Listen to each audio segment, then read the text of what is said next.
The Prime Minister of Jamaica told students at a high school that they should study for the type of jobs that are in demand. However, some parents disagree with his statement. I agree with him because some students are studying for jobs that are not in demand.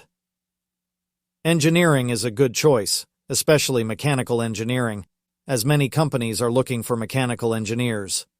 Welding and fabrication is another good choice, and they can learn the trade at heart.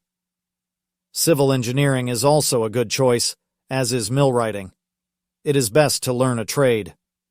The Prime Minister's statement is important because it is important for students to choose a career that will be in demand when they graduate.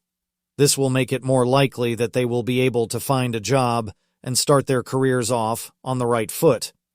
There are many different factors that students should consider when choosing a career, such as their interests, skills, and values. However, it is also important to be aware of the job market and to choose a career that is in demand. There are many different high-demand jobs in Jamaica, including engineering, welding and fabrication, civil engineering, and millwrighting. These jobs offer good salaries and benefits, and there are many opportunities for career advancement. Students can learn the trades of welding and fabrication and millwrighting at HART, a government-funded training institution. HART offers a variety of other programs as well, and it is a great resource for students who are interested in learning a trade.